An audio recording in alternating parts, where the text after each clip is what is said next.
Assalamualaikum warahmatullahi wabarakatuh. Waalaikumsalam warahmatullahi wabarakatuh. Baik, sebelum kita memulai kegiatan ini teman-teman, alangkah baiknya kita berdoa terlebih dahulu menurut kepercayaan kita masing-masing. Berdoa dimulai.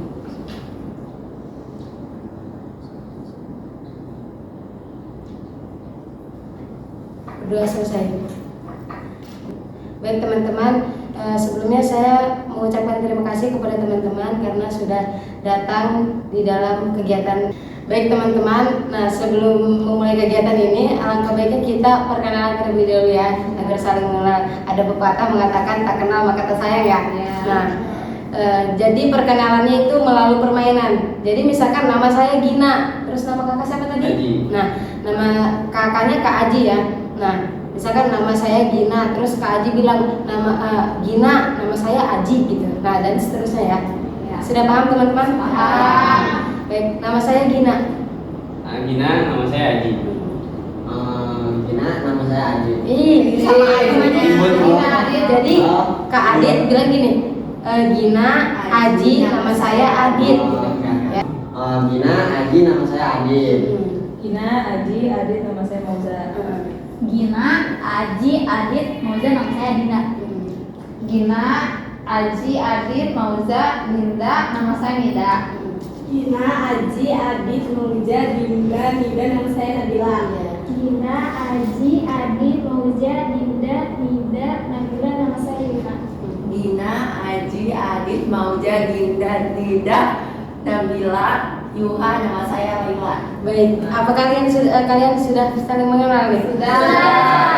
Baik, jika sudah, kemudian selanjutnya saya ingin bertanya nih kepada kalian. Sebenarnya kita di sini mau ngapain sih teman-teman? Ada yang tahu? Nggak tahu.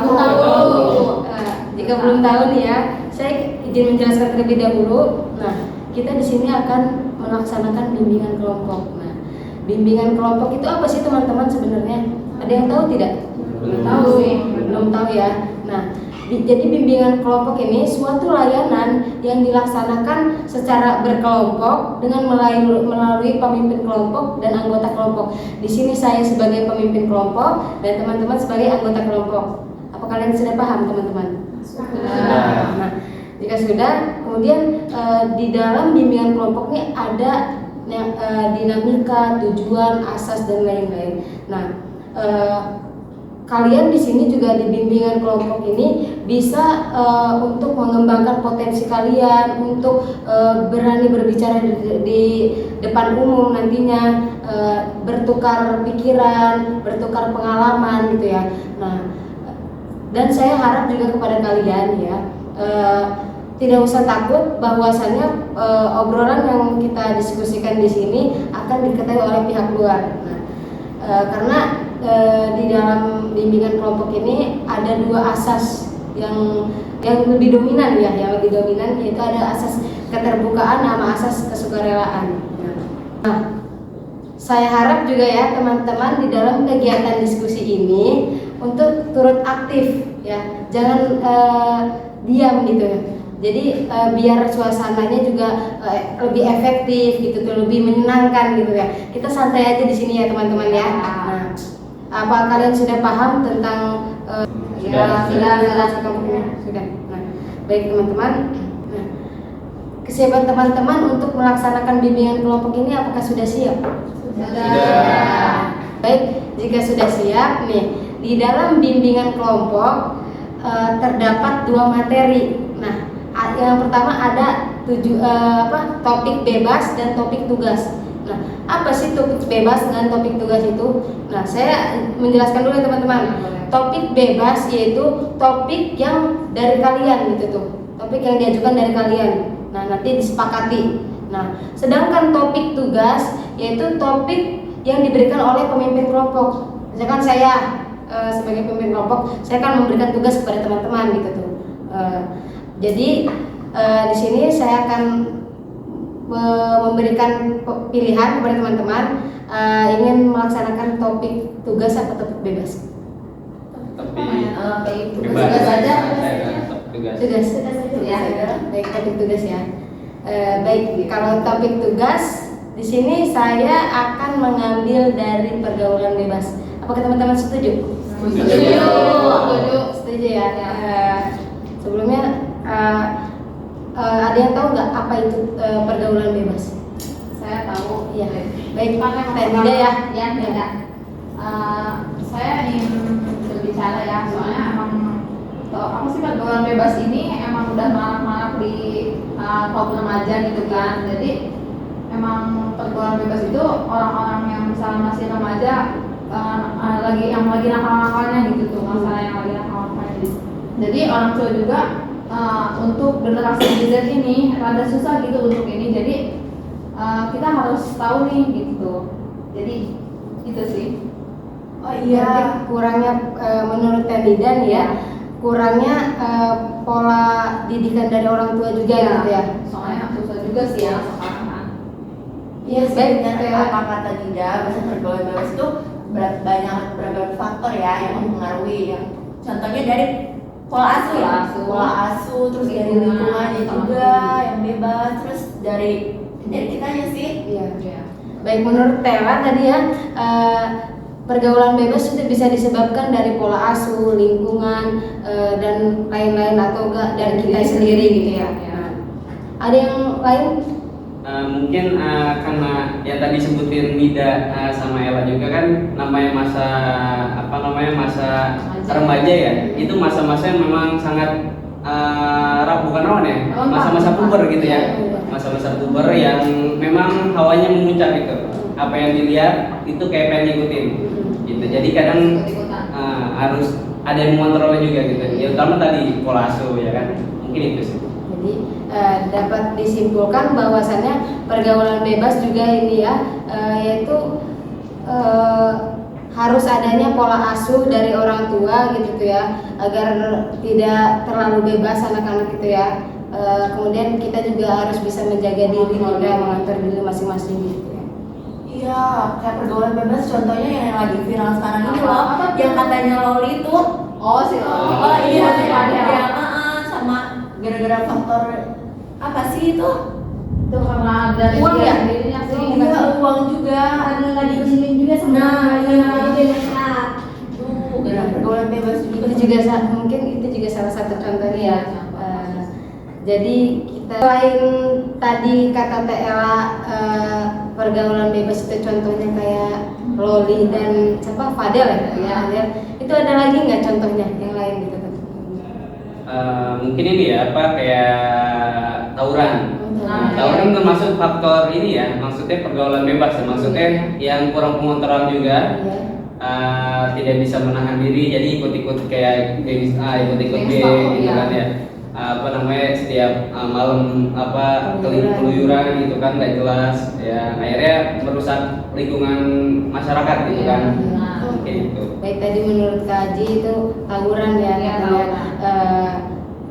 Jadi seseorang tidak bisa mengontrol waktunya gitu ya, keluyuran tengah malam gitu tuh, untuk hal-hal yang tidak jelas ya, tadi ya sudah dijelaskan oleh Kak Haji. Nah, kemudian saya ingin bertanya nih kepada teman-teman semua, apa sih dampak bagi individu itu tentang pergaulan bebas? Jadi apa dampak pergaulan bebas kepada individu itu? Ada yang tahu nggak teman-teman? Ya orang dari individunya itu dampaknya itu menjadi orang yang pemalas, tidak mau belajar, terus jadi pribadi yang lebih buruk kan jika pergaulan terlalu bebas. Jadi itu aja sih. Jadi nah tadi menurut Tenida ya, katanya dampaknya itu menjadi pemalas, terus juga tadi sifatnya jadi menjadi lebih buruk gitu tuh ya. Nah ada lagi nggak selain kayak gitu? Iya, silakan. Terus dia juga si individu yang kena pergaulan bebas ini lebih membantah kepada orang tua atau lebih kuat. Ya benar. Jadi menurut Teh Nabila tadi bahwasannya dampaknya juga jadi lebih membantah kepada orang tua ya. Mungkin tidak hanya orang tua, kepada orang sekitar juga. Ada yang lain nggak teman-teman? Mungkin ini ya, susah mengontrol diri gitu.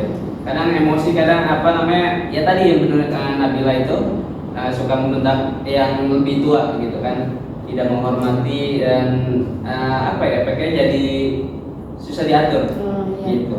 Ya, menurut Kaji tadi efeknya juga jadi susah diatur gitu ya, gampang emosian. Nah, selanjutnya saya ingin bertanya juga kepada teman-teman, siapa aja sih yang lebih sering terkena pergaulan bebas ini? Remaja. Baik, dari Dinda tadi remaja ya. Kemudian yang lain ada yang tahu nggak? Masa-masa puber itu kayak SMP, Ya, remaja anak awal SMP juga ya. Ya, terus ada yang lain nggak? Siapa aja gitu tuh yang lebih terkena dampak pergaulan bebas ini? Ya orang-orang yang berhubungan juga sih, ya nggak sih? Tadi ada yang remaja ya kata Teh Dinda, terus orang-orang yang broken home, Orang kasih sayang makanya jadi pergaulan iya, pergaulan jadi ini ya tidak bisa memilih teman yang baik yang mana, yang nggak baik yang mana ya. Jadi dapat disimpulkan juga ya bahwasannya pergaulan bebas itu yang sering terkena dampaknya itu para remaja, yang dimana para remaja itu juga sedang mencari jati diri. Nah, mencari jati diri mereka dan dari dampaknya juga dari lingkungan sekitarnya gitu tuh, mungkin yang memungkinkan mereka menjadi seperti itu gitu tuh. Nah, tadi sudah ya. Kemudian saya ingin bertanya kepada teman-teman juga ya, di mana aja sih yang sering terkena kayak pergaulan bebas itu, tepatnya gitu di mana aja yang lebih sering ada kayak orang-orang yang bergaul bebas itu di mana aja gitu tuh? Ada yang tahu? Ini ya, ya seperti di tongkrongan gitu kan, di Iya itu semangat. Bisa jadi ya. Ya ada yang bilang ya. Ya mungkin anak-anak bengkel ya, biasanya kan sering gitu ya. Wih, Iya. ada dong berarti ya. Kayaknya Mas Haji lebih tahu nih ya. Jadi kata Mas Haji tadi yang sering terkena dampaknya itu di tongkrongan, seperti kayak di bengkel-bengkel gitu, mungkin ya lagi ngituin motor kayaknya. Nah, mungkin ada yang dari yang lain gimana dia? silakan. Selain tadi pergaulan bebas itu di kota-kota besar ya. Terus misalkan kota-kota besar kan kebanyakan kayak diskotik, tempat-tempatnya kayak gitu kan banyak juga pergaulan bebas itu juga dari pergaulan teman-temannya sendiri sih. Jadi itu bukan itu. Jadi kata Tenida tadi terjadinya pergaulan bebas itu sering di kota-kota besar, kayak ada klub-klub malam gitu ya. Terus itu juga faktornya disebabkan oleh lingkungan sekitar yang individu ini tidak bisa mengontrol dirinya gitu tuh, jadi kebawa sama teman-temannya gitu. Nah, selain itu ada di mana yang terkena dampak pergaulan bebas itu? Ada yang tahu? Mungkin Teh Yuka? Ya biasanya kayak kalau remaja-remaja tuh ini bukan kota-kota besar ya, kayak bisa kita lihat di lingkungan sekitar sini juga gitu. Karena emang yang saya lihat itu bukan cuma di kota-kota besar, Ya. tapi di pedesaan juga Ada. banyak pergaulan bebas itu. Jadi- Misalnya kayak bisa pernikahan dini dampaknya, Iya. hamil duluan, Iya. adanya dari pergaulan bebas itu. Nah, jadi menurut Teh Yuha tadi ya, dampaknya masih sama kayak Teh Nida tadi, faktornya karena di lingkungan. Nah, mungkin tidak hanya di perkotaan, di perdesaan juga masih maksudnya sudah banyak gitu ya yang terkena dampak pergaulan bebas. Nah, mulai dari pernikahan dini yang akan mengakibatkan kayak hamil duluan, kemudian pernikahan dini gitu ya. Baik, selanjutnya tadi kata Teh Yuha udah ya. Selanjutnya di mana tempat yang lebih sering terkena dampak pergaulan bebas itu di mana? Mungkin Teh Moja. Yo biasa baca. Wah, Ya. Baik teman-teman, seperti kayak kalau dia tuh mabuk-mabukan ya dampaknya ya. Kemudian di mana aja? Lingkungan pendidikan. Oh, lingkungan pendidikan. Kalau dari lingkungan pendidikan biasanya ketika seseorang salah memilih teman seperti itu, atau misalkan berawal dia terlalu pilih-pilih teman juga, terus tapi berakhir salah, itu bisa jadi bahwa pergaulan bebas itu dapat terjadi seperti itu sih. Jadi tidak hanya di kota-kota besar, di lingkungan maksudnya di lingkungan pendidikan juga bisa terjadinya pergaulan bebas ya, mungkin karena salah memilih teman juga ya, tadi udah faktornya itu ya. Nah mungkin ada yang lain,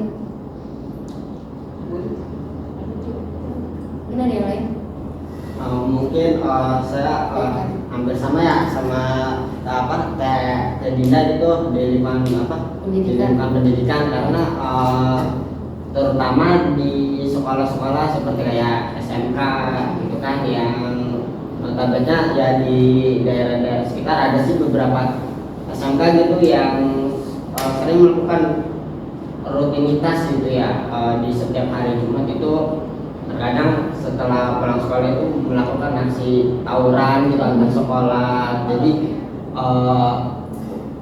ya itu aja sih barang lebih. Aku mau nanya dong. Apa nanya tentang itu kan udah didampak kan? Terus gimana sih cara kita buat biar enggak terjerumus dari pergaulan bebas itu? Izin menjawab ya. Kan tadi Tahela bertanya cara apa saja untuk menanggulanginya gitu ya, untuk agar kita tuh nggak masuk ke pergaulan bebas. Berawal dari diri kita harus bisa mengatur diri kita, bagaimana kita memilih teman, bagaimana cara hidup kita, bagaimana cara kita berperilaku di lingkungan kita, seperti itu. Dan jangan dilupakan bahwa apapun yang kita ketahui, informasi apapun itu nggak bisa kita telan langsung mentah-mentah gitu, harus kita saring dulu nih, ini baik gak ya buat diri kita, seperti itu sih. Terus ya dari faktor ini juga faktor lingkungan keluarga. Nah, lingkungan keluarga juga bisa, karena keluarga itu kan ibaratnya rumah pertama kita ya, kehidupan pertama kita gitu tuh. Jadi kita juga orang tua harus benar-benar kayak mendidik anak dengan baik. Perilaku dia itu yang ditanamkan gitu dalam diri dia itu harus berperilaku baik. Jadi anak itu pas udah keluar juga, kalau dari rumahnya udah didasari dengan kayak ini baik ini buruk gitu tuh, diajarkan dengan benar, pasti keluar juga udah pasti ini baik gitu. Mungkin tadi sudah dijelaskan oleh Teh Dinda bahwasannya cara mencegahnya itu dengan dimulai dari diri kita terlebih dahulu. Kita harus bisa memilih teman yang baik buat kita, yang mana, yang tidak baik yang mana gitu ya. Dari Teh Dinda tadi juga dari faktor keluarga, mungkin keluarga juga rumah pertama bagi setiap individu ya. Jadi setiap orang tua itu harus lebih maksudnya harus lebih harus lebih memaksimalkan dalam mengatur pola asuh anak itu, jadi agar tidak terjadinya pergaulan yang tidak diinginkan dari dampak anaknya gitu ya. Nah, jadi selanjutnya tadi kita sudah sama-sama berdiskusi ya tentang pergaulan bebas. Nah, saya di sini ingin mengajak teman-teman nih untuk berkomitmen tentang pergaulan bebas ini ya. Jadi misalkan saya berkomitmen untuk tidak salah dalam memilih pertemanan. Nah, kemudian selanjutnya teman-teman ya. Jadi Kak Aji berkomitmen untuk apa? Saya berkomitmen agar tidak ikut pergaulan bebas dalam hal-hal yang negatif. Jadi, ya, silakan Kak Aji. Mungkin dari saya berkomitmen untuk bisa lebih mengontrol diri ya dalam berperilaku ke depannya. Baik, kamu Jan? Saya berkomitmen untuk memperbaiki diri agar tidak terjerumus ke pergaulan bebas. Baik. Saya berkomitmen akan mengambil pengalaman-pengalaman di masa lalu untuk menjadi petunjuk atau pengingat saya untuk tidak jadi seseorang yang terjerumus dalam pergaulan bebas. Saya berkomitmen untuk tidak ikut-ikutan pada teman-teman saya yang pergaulan bebas. Iya, baik. Karena Nabila mungkin saya berkomitmen untuk tidak mengikuti lingkungan dengan orang-orang yang melakukan pergaulan bebas. ya, Teh Yuha. Kalau saya akan berkomitmen untuk sebisa mungkin menjaga diri saya supaya tidak Terjerumus gitu ya. pergaulan bebas. Saya berkomitmen untuk benar-benar menjaga kepercayaan orang tua saya dengan tidak melakukan pergaulan bebas sama teman-teman gitu, tidak terjerumus lah. Baik, jadi mungkin teman-teman sudah merasa jenuh ya. Di sini saya mempunyai ice breaking teman-teman ya. Ice breakingnya ini handphone ya. Nah, jadi dimulai dari Kak Aji nih ya. Baik. Nah, ini handphone. Apa? Ini handphone. Adit, ini handphone. Apa? Ini handphone. Maja, ini handphone. Apa? Ini handphone. Dinda, ini handphone. Apa? Ini handphone. Ella, ini handphone. Ini handphone. Gila, ini handphone. Ini handphone. Ya, ini handphone masih. Ini handphone. Ayo dulu. Ini handphone. Apa? Ini handphone. Gina ini handphone. Apa? Handphone. Oh baik, ini handphone ya teman-teman. Tahu. Baik. Jadi tadi ice breakingnya itu teman-teman. Mungkin teman-teman udah pada ini lagi ya, gak jenuh lagi ya. Oh gitu. Baik, tadi kita sudah melakukan diskusi bimbingan kelompok tadi ya tentang pergaulan bebas. Nah, mungkin di sini saya ingin teman-teman untuk memberikan kesimpulan tentang pergaulan bebas itu apa sih? Ada yang ingin menyampaikan tentang kesimpulan pergaulan bebas itu apa? Pergaulan bebas itu biasanya di kalangan remaja dan juga memiliki beberapa faktor, yaitu beberapa faktor lingkungan, faktor orang tua ya, terus faktor dari diri sendirinya juga sih. Terus Nah, jadi menurut Tanida tadi kesimpulan dari pergaulan bebas itu lebih terkena dampaknya pada remaja, yang menyebabkan faktor-faktornya itu faktor dari lingkungan, terus faktor dari keluarga, orang tua, faktor dari kita diri sendiri juga gitu ya teman-teman. Mungkin ada yang ingin memberikan lagi kesimpulan? Teh Dinda mungkin? Ya. Pergaulan bebas adalah suatu hubungan atau tindakan dari antara individu yang satu dengan yang lainnya, yang di dalamnya terdapat nilai-nilai yang tidak sesuai dengan aturan yang ada dalam lingkungan tersebut. Jadi menurut Teh Dinda tadi itu ya. Nah, mungkin sebelum kita mengakhiri bimbingan kelompok ini, teman-teman boleh memberi kesan dan pesan selama bimbingan kelompok ini. Jadi kesan-pesannya apa selama bimbingan kelompok ini? Dimulai dari Kak Haji. Pesannya semangat terus dan untuk memilih dalam memilih teman, yaitu memilih temannya yang baik-baik aja gitu. Ya kesannya mungkin mengenal satu sama lain gitu. Baik Kak Adit. Mungkin bisa mengontrol diri ya. Untuk pesan-pesannya itu ya seru aja bisa ketemu teman-teman baru gitu kan, di sini bisa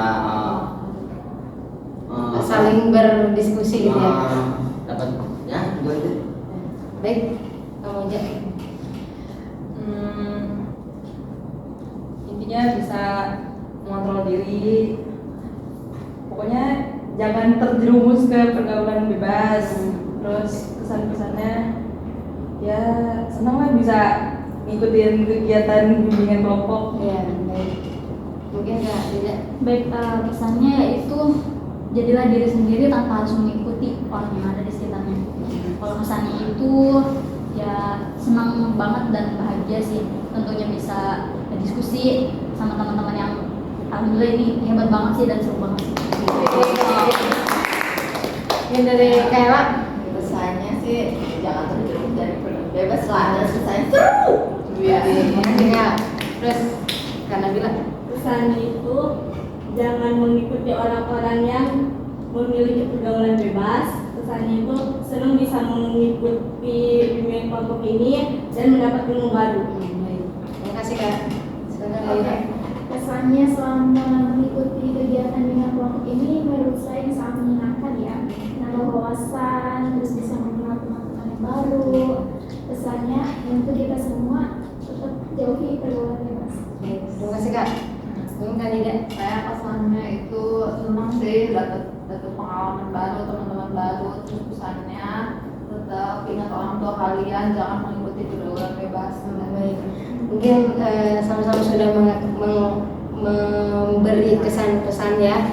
Nah, selanjutnya di sini saya ingin menanyakan terkait tentang kontrak. Nah, jadi bimbingan kelompok ini dilaksanakan itu kurang lebih 3 kali pertemuan. Nah, saya ingin menanyakan kepada teman-teman untuk bimbingan kelompok selanjutnya, teman-teman mau di hari esok atau minggu depan? Minggu depan. Jadi minggu depan ya. Mungkin cukup sekian ya untuk sesi bimbingan kelompok ini ya. Kurang lebihnya saya sebagai pemimpin kelompok mohon maaf dan mengucapkan terima kasih kepada teman-teman karena teman-teman juga sudah aktif dalam diskusi ini, sudah sangat bagus meskipun terdapat kesalahan-kesalahan dari saya mungkin ya sebagai pemimpin kelompok, dan semoga apa yang kita bahas di sini bisa menjadi ilmu yang bermanfaat buat teman-teman sekalian gitu ya. Kurang lebihnya saya mohon maaf. Wassalamualaikum warahmatullahi wabarakatuh. Waalaikumsalam warahmatullahi wabarakatuh.